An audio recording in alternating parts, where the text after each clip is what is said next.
Hey, what's up YouTube? Spawny here. So today I have a retro deck profile for you guys. This is going to be Goat Control. This is from 2005. This is a deck a lot of people will go back to play for fun. It's probably one of the easiest retro formats to play with someone because a lot of people have this deck built. It's one of the most beloved formats in this game's history. A lot of people consider it one of the more skillful formats in this game's history. So I'm going to go over the deck list for you guys. A lot of the cards are pretty straightforward. This is like classic Yu-Gi-Oh! There's a lot of banned cards in this deck that some of you guys may have never had a chance to play with, so if you do, this is a really great format to play. And also a lot of people play this format when they don't like the current format, like myself. So yeah, I have been playing a lot of Goat recently with friends, so I thought I'd go over the deck for you guys and show you my list. So let's go over it. So we start off with BLS, Big Boss Boy himself. You should all know what this guy does. Banish a Light in the Dark, drop him 3k, banish a monster, or attack twice. Kill a monster, attack again. He's really good. Jinzo, negate all the traps. You know how it is. And Air Knight Parchef, basically for those of you who don't know what this guy does, when he kills a monster, he does piercing damage. And then when he inflicts battle damage to your opponent, you draw a card. He's 1900 light, so pretty good. Breaker, summon him, gain a spell counter, remove the counter, destroy any spell or trap. And he's 1600, and if you keep the spell counter on him, he's a 19, but as soon as it's removed, he loses that 300 boost he gets. Exarion Universe, some people like to play Goat without this card because this card was released like towards the end of Goat format, but a lot of people still play with it. So basically he's 1819 dark, level 4, and you can, when he attacks the defense position monster, you can drop his attack by 400 and he'll do piercing damage. So if your opponent has like scapegoat tokens, you can drop him to 14 and pierce for 1400, so he's really good. Some people think he makes Goat format more interesting, having Exarion. Ashura Priest, it's a spirit monster, and it can attack every monster your opponent controls once each, but it can't attack directly. So yeah, 1700 light, but yeah. So spirit monsters all return to the hand at the end, and that's something to note. There's a few more spirit monsters in this deck as well, so that is something worth noting. Tribe, yeah. Ditch a card, blow up ditch a card, call call a type of monster, destroy any monster face up with the declared type. The combo is really well with Sinister Serpent. Blade Knight, if he's the only monster you control, he negates the effects of flip effect monsters he destroys by battle. And if he's the only card, and if you have one or less cards in your hand, he becomes a 2k. Originally he's a 16. But he's also a light and a warrior. So, DD Warrior Lady, you should all know what this card does. Banish any monster in battles, 1500 light. And we play Dekoichi, the Battle Chain Locomotive. When he's flipped face up, you draw a card, and he's a dark. So this isn't a standard card, but some people did play it. I personally like it because it's just another +1. It gives you another draw, and it's dark for BLS. So we played Tsukiyomi. Basically, Tsukiyomi's a spirit monster, and then when you summon her, you can book a moon any monster on the field. It is mandatory, so if she's the only monster out, she has to book herself. But it's really easy to like. She combos really well with cards like Magician of Faith, and Nobleman of Crossout, because you can just summon Tsukiyomi, book your opponent's maybe like their Jinzo that you can't get over, and then Nobleman of Crossout, kill the Jinzo. So she's really good. And then 2 Magician of Faith, like I just said. One of the most iconic cards of Goat format, probably.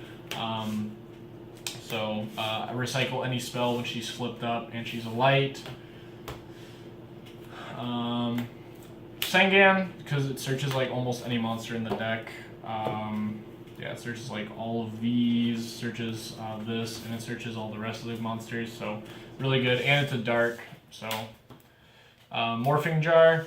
A lot of people didn't. Maybe some people didn't have access to this card back then, but those who did probably played it You know, flip, both players discard their hands, draw 5. So if you're in a losing position, this card can kind of, like, if your opponent has like a bunch of card advantage over you, like say you only have like 1 or 2 cards in hands and they have like 4 or 5, this card can like even you out sometimes. So especially if they don't attack it, so like if you can set it and then protect it with a trap card and then flip it on your turn, it's even better. So Spirit Reaper, because it can't be destroyed mid-battle and it's a dark. So yeah, they'd have to like usually like waste something like a Snatch Steal or like Book of Moon Knock, something like that to get rid of it. And then the last monster is Sinister Serpent, continuous discard fodder for things like Tribe Infecting Virus, Lightning Vortex, other cards like that. So yeah, those are the monsters. The spells, we play the goats, the double scapegoat. Summon 4 goat tokens, do things. One of the most common things to do was to use this card, Metamorphosis, to turn your goat tokens into a Thousand Eyes Restrict.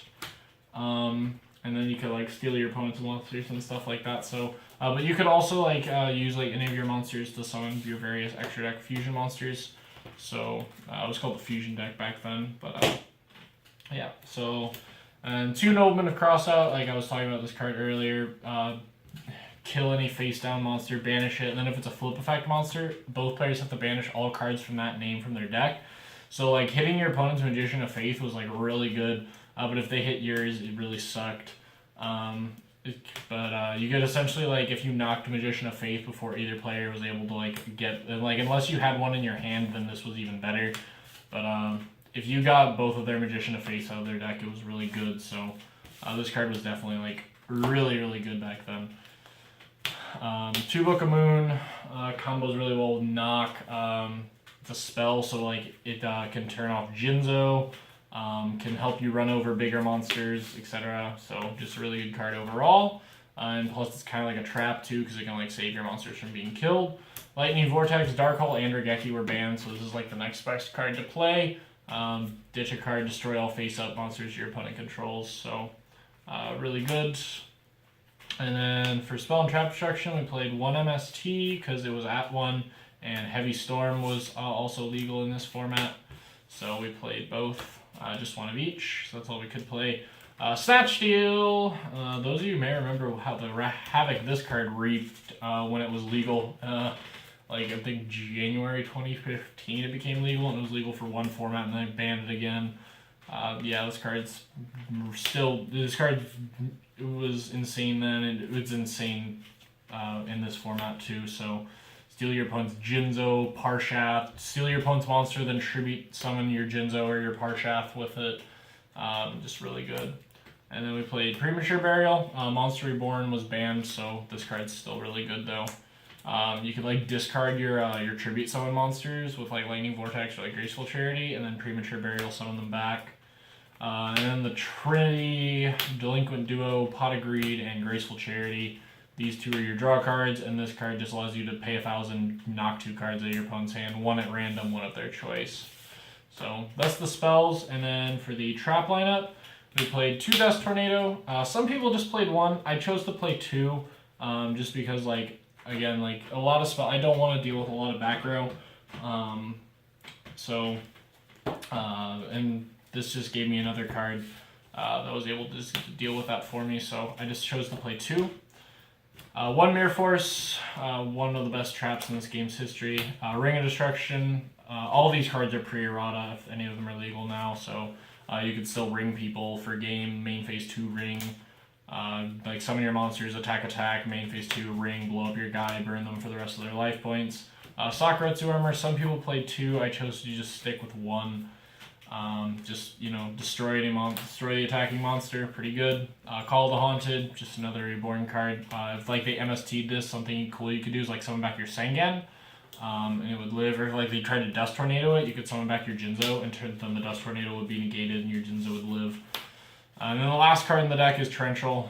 This is a blowout card. This card is really good. A well-timed Torrential in GOAT format was just devastating for your opponent to have to deal with. So that's the list. It's 41 cards, So yeah, the very conservative playstyle, like a lot, like if you opened like a lot of traps or like cards you'd want to set, you wouldn't set them all. You'd set like maybe one to two, unless Heavy Storm was out of play. Then you'd usually just set what you could, because you know. But like if you like set like 3 cards and then your opponent just heavied you, like you were just so far behind. So yeah. So I'll just go over the extra deck. There's other cards you play in the extra deck. I don't have all of them, but I have like the relevant ones, most of them. So the 3,000 dies. This is the only thing you play multiples of. Everything else is just a one of. Take your opponent's monster, gains the attack equal to that, but no other monsters can attack while this is face up on the field. So you can 1,000 eyes lock yourself out sometimes. So 3 of those. And then we played Flame Ghost and Dragoness, the Wicked Knight. These were our level 3 Metamorphosis targets for Sangan. So yeah. Then we played Darkfire Dragon and Carbonoble Warrior. Yeah, these were your level 4 targets. Something like sometimes a play that could occur is when your only monster was Tsukiyomi, but you had a Metamorphosis in hand, you could summon your Suk, it book itself, and you could Metamorphosis into one of these guys and end up attacking. So it's a play that could come up. And another thing to note with like some of these stuff is like there was no extra deck limit. So like a lot of the cards, like some people played cards like Musician King, Galtia, the Dark Knight, I believe. The Fusion Monster Joey summons in like the first season. And then there's a couple other cards like there was like a 1 chance situation that it would ever happen, but there was no extra deck limit, so it was like why not play the card that maybe one time may come up. So those 2, and then we played Reaper of the Nightmare. This card can attack directly, so sometimes that would be relevant. One of the monsters you do more commonly summon is Dark Balter the Terrible, because he can negate spell cards, normal spells, I believe. It's just normal spells. Yeah, so you can pay 1,000 negate that effect. So, and any effect monster that he destroys has an effect negated. So he's really good. So he is one of the more common monsters that you do make out of your extra deck. He's level 5, so you make him with Air Knight. Another cool thing is like with Snatch Steal. You can like snatch your opponent's like monsters and metamorphosis them into something, and then your opponent doesn't gain life points during their standby phase. So Ryu Ascension, he negates. Is he the trap negator? Yeah, he negates the a trap by paying 1,000, and then he negates any magic card that or spell card used to be called magic cards that specifically targets him. So. He's really good. He's level 6, so you steal your opponent's Jinzo with a Snatch Steals, Metamorphosis into this, 2,000 attack. Fiend Skull Dragon, he negates. He also negates trap cards, and that target him, and then he negates flip effect monsters that he destroys by battle, I believe. Yeah. Or is it all flip effects? I thought it was destroy by battle. It was all flip effects. Okay, I had it mixed up with something else. But yeah, he's level 6, 2,000, so he was one of the more common ones you played. And the last card that I have, there are others you can play. I think like Dark Flare Knight's another one you can play. Is Dark Blade the Dragon Knight. Basically, this is another level 6, and you can banish cards from your opponent's graveyard when he inflicts damage, I believe. Does he have to destroy a monster? No, it's just inflict damage. You can banish up to 3 monsters from your opponent's graveyard. So basically, you can like prevent them from summoning BLS by banishing all their lights and darks. So. Other cards you would play is like Lost Warrior from Another Planet, because the the random situation that you would snatch your opponent's Red Eyes Black Dragon, and Metamorphosis, because some kid at your local was playing Red Eyes Black Dragon, and he summoned it, and you couldn't get rid of it, and all you had was like a Snatch Steal, but you didn't want to gain life points, so you could like turn into Lost Warrior from Another Planet. Gatling Dragon for your Snatch Stealing your opponent's BLS was another common one. Yeah, but that's the list, guys. I hope you guys enjoyed this deck profile.